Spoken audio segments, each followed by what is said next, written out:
नमस्कार. आपल्या ग्रंथगंगा या चॅनलवर तुमचं सर्वांचं खूप खूप स्वागत आहे.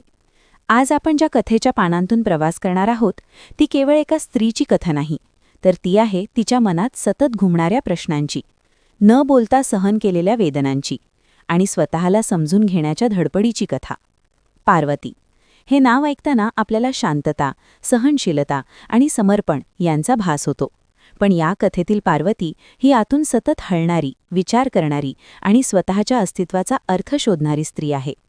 समर यांनी पार्वतीची ओळख आपल्याला एका अतिशय ओळखीच्या, पारंपरिक जगातून करून दिली आहे, जिथे नियम आधीच ठरलेले आहे, अपेक्षा आधीच आखून दिलेल्या आहेत आणि मुलीचं आयुष्य कसं असावं याचा आराखडाही समाजाने तयार करून ठेवलेला आहे. पार्वती अशाच वातावरणात वाढलेली. ती शांत आहे, समजूतदार आहे, संवेदनशील आहे. तिला कधीच हट्ट धरायला शिकवलं गेलं नाही. तिला शिकवलं गेलं ते म्हणजे समजून घ्यायला, गप्प राहायला आणि सगळ्यांशी जुळवून घ्यायला. तिचं बालपण शिस्तीत गेलं. घरात प्रेम आहे, पण त्या प्रेमाला चौकट आहे. कौतुक आहे, पण त्यालाही अट आहे.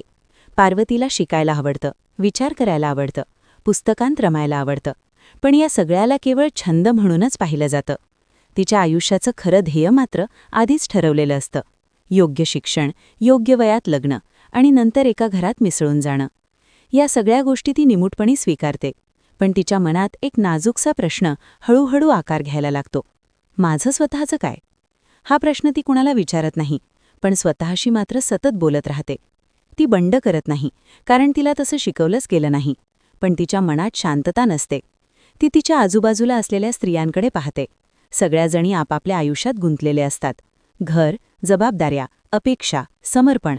कुणी तक्रार करत नाही, कुणी प्रश्न विचारत नाही. आणि याच शांततेतून पार्वतीला हळूहळू अस्वस्थता जाणवायला लागते. तिला वाटतं, हेच का आयुष्य? निभावणं म्हणजे जगणं आहे का? समर या टप्प्यावर फार मोठे नाट्य उभं करत नाहीत, पण लहान लहान क्षणांमधून पार्वतीचं अंतर्मन उलगडत जातं. एखाद्या वाक्यातून तिला दुखावणं, एखाद्या निर्णयात तिचा विचार न होणं, एखाद्या अपेक्षेत तिची इच्छा नसणं, या सगळ्यामुळे तिच्या मनात प्रश्नांची गर्दी होते. ती हे सगळं उघडपणे बोलत नाही, पण आतून ती सतत विचार करत राहते. तिला हळूहळू जाणवायला लागतं की तिची ओळख फक्त नात्यांमधून ठरवली जाते.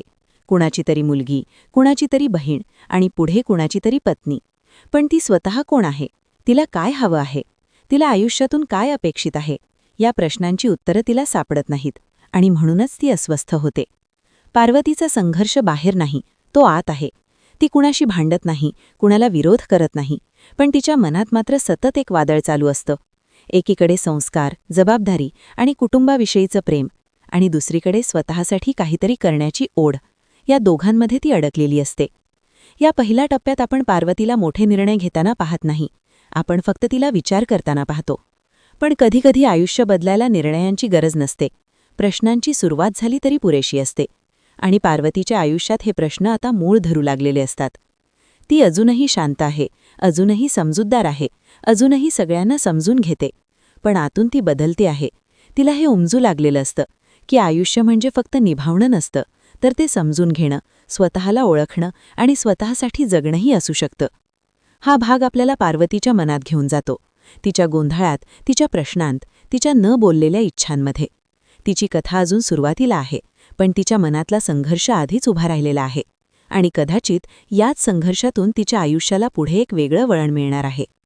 आजच्या या भागात आपण पार्वतीच्या आयुष्याची सुरुवात पाहिली. तिचं बालपण, तिच्या मनात तयार होणारे प्रश्न, समाजाने आखून दिलेल्या चौकटीत वाढणारी तिची शांत पण अस्वस्थ जडणघडण. बाहेरून जितकी ती समजूतदार दिसते, तितकीच आतून ती विचारांनी, प्रश्नांनी आणि न बोललेल्या इच्छांनी भरलेली आहे, हे आपल्याला जाणवलं. पण हा फक्त तिच्या संघर्षाचा आरंभ आहे. आयुष्य पुढे जात असताना काही अशा घटना घडतात, काही असे निर्णय तिच्या समोर येतात, जे तिच्या या शांततेला हादरवून टाकतात. ज्या पार्वतीला आपण आज ओळखलं, ती पुढेही तशीच राहते का, की आयुष्य तिला वेगळं घडवतं? हे सगळं आपण पुढच्या भागात पाहणार आहोत. त्यामुळे ही कथा इथे थांबत नाही, इथूनच ती खऱ्या अर्थाने सुरू होते.